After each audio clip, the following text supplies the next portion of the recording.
उदयपुर संभाग के साथ देश प्रदेश की तमाम बड़ी खबरों को देखने के लिए सब्सक्राइब करें टी न्यूज, खबर हर कीमत पर। उदयपुर में शुक्रवार को हुई आंगनबाड़ी कार्यकर्ता की आत्महत्या की घटना ने नया मोड़ ले लिया है। शनिवार को मृतका के परिजनों और समाज के लोगों ने जिला कलेक्टर कार्यालय के बाहर प्रदर्शन कर अपनी मांगे रखी।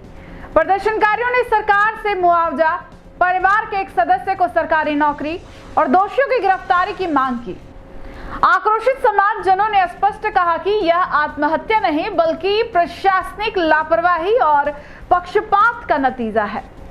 मृतका की बेटी ने मीडिया के सामने गंभीर आरोप लगाए। उसने बताया कि उसकी मां को योग्य होते हुए भी बार बार नजरअंदाज किया जा रहा था क्योंकि किसी विशेष समुदाय के लोगों को प्राथमिकता दी जा रही थी। इस भेदभाव से आहत होकर ही उनकी मां ने विषाक्त पदार्थ खाकर अपनी जान दे दी। परिजनों के आरोपों और बढ़ते जनदबाव के चलते पुलिस ने 2 आरोपियों को गिरफ्तार कर लिया है। वहीं अन्य आरोपियों के खिलाफ भी कार्रवाई की बात कही जा रही है। मृतका की बेटी ने सभी दोषियों के खिलाफ सख्त से सख्त सजा और निलंबन की मांग की है। इस बीच जिला कलेक्टर ने प्रतिनिधि मंडल से मुलाकात कर आर्थिक सहायता और नौकरी देने की मांगों पर सकारात्मक आश्वासन दिया। इसके बाद परिजन अंतिम संस्कार के लिए तैयार हुए। ने जो 4 जनों का नाम उस लिस्ट में लगा था, 2 को इन्होंने गिरफ्तार कर दिया है। 2 को उन्होंने आज शाम तक आश्वस्त किया है कि हम उनको पकड़ के लाएंगे और हमारी जो मांगे हैं वो भी कलेक्टर साहब पूरी करेंगे। अभी सिर्फ उसका आश्वासन ही दिया है। हमको सिर्फ उनका आश्वासन दिया है। हमको प्रशासन के ऊपर उम्मीद है कि वो उस कार्य को पूरा करेंगे। किस तरह की मांग है हमारी ये मांग है, हमने 4 जनों का नाम आपको पूर्व में बता रखा है। उसमें से 2 जनों को उन्होंने अरेस्ट कर रखा है, 2 को ये शाम तक अरेस्ट करेंगे। एक हमने क्षतिपूर्ति राशि मांगी है और एक नौकरी के लिए, वो भी कलेक्टर साहब उसकी भी पूर्ति करेंगे। निलंबन बोला है, निलंबन का भी निलंबन उनको निलंबित करेंगे और 100% कार्रवाई करेंगे, ऐसा आश्वासन डीएसपी साहब ने आश्वासन दिया। अभी हम हमारी मम्मी को अब पोस्टमार्टम में नहीं रखना चाहते। अभी हम चाहते हैं कि हम हमारी मम्मी को एक बार दाह संस्कार करें क्योंकि हमारी मम्मी को हमने पिछले 24 घंटे से हमने देखा नहीं है। अब हम हमारी सब्र की सीमा टूट चुकी है। हम आश्वासन के ऊपर एक बार उन पर विश्वास करके उनका दाह संस्कार के लिए। आपसे कभी ये चीजें शेयर की थी उनके साथ में? इस तरह नहीं, ये चीजें मेरे साथ हुई थी। मैं खुद पैसे लेके गई थी, मैं उनकी बेटी हूँ। मैं वो खुद पैसे लेके गई थी। तो कोई मैं MA B.Ed M.Ed भी कर रखा है मैंने, ठीक है। 10वीं पास उन्होंने लगाया, कल मोमेडियन है हिंदू के चक्कर में। ये बात मम्मी को नेगलेक्ट नहीं। मम्मी को मैंने कहा आंगनबाड़ी की सैलरी आपके 10,000 की मिलती है, मैं 25-30 हज़ार रुपये खुद कमा। मम्मी की ये बात नहीं है। ये लोग बहुत सी गरीब औरतों के साथ हमेशा से यही करते आ रहे हैं, जबकि इसमें क्वालिफिकेशन का होता है कि भाई आपने BA कर रखा है तो आपको इसके नंबर, MA कर रखा है तो इनको कोई मतलब नहीं। इनको ये मतलब है कि 2 लाख कौन दे रहा है, 2.5 लाख कौन दे रहा है। शारदा मैडम तो बिना पैसे के उनके काम ही नहीं चलता है।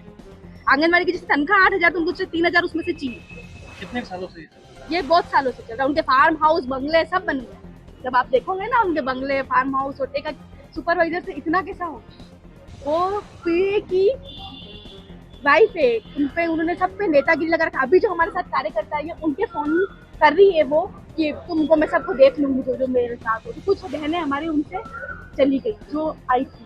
परेशान किस चीज के लिए करते थे? परेशान पैसे, सारा दिन में उनको पैसे हिंदू मुसलमान कर रखा था। एक अतीका बानू थी, वो ऐसे ही कि भाई किसकी भी सीट है पागल बना के कागज फाड़ देते थे दिनेश जी बाबू। बताते ही नहीं थे कि भाई 10वीं तक दिए, 12वीं तक दिए। मैंने आज से 2 साल पहले हरिजन वो खांजीपीर बस्ती में ज्वाइन किया था 2 दिन। तो मैंने 1.5 लाख रुपए की बात हुई थी मेरे, तो मैं देने को तैयार हो गई थी। मेरे हस्बैंड उनको कोई 2 लाख रुपए वाली मिल गई तो उन्होंने मेरा कागज फेर के डेस्टिनेशन में रहते 2.5 लाख देगी तो मैं करूँगी। मैंने कहा मेरे कोई ऐसा नहीं हो रहा है कि मैं नहीं करूँगी। उस बात को मेरी मम्मी ने प्रेस्टिज से लिया था। इसके बाद अभी इनकी बेटी निर्मला आंटी, ये इनकी बेटी तलाकशुदा है, ठीक है। ये फार्म लेके गए, उनके फार्म ऑफिस वालों ने फेंक दी क्योंकि ये गरीब थी। तो ये बात मम्मी ने प्रेस्टीज पॉइंट पे ले ली कि तुम कैंडिडेट के और मुस्लिम मतलब उसमें ऐसा सिस्टम होता है कि अगर 100% आबादी है उसका मतलब उसमें 70% या 60% जिसकी आबादी होगी उसका लेंगे। तो वहाँ पर एक भी कैंडिडेट मोमेडियन नहीं रहता है, पूरी हिंदू कॉलोनी है। उसमें उन्होंने मुसलमान का कर दिया। और जब मैं देने गई थी तब उन्होंने मुझे ऐसा बोला था। तो वो सब नियम और कानून कहाँ गए? सिर्फ पैसों के लिए आज मेरी मम्मी सिर्फ इसी वजह से मरी है क्योंकि सबको न्याय मिल सके। क्योंकि सब लड़कियां डरती है क्योंकि उनकी सैलरी 8-10 हज़ार रुपये वो घर चलाती है, तो उनको यूँ लगता है कि हम मैडम से दबाओ के 500-1000 रुपए मेरे पास रिकॉर्डिंग है पड़ी है यार, 500 नहीं लेके आई तो तुम्हारे नौकरी पर मैं कर दूंगी। विजिट के लिए अतिका विजिट करती है जो कि कार्यकर्ता है।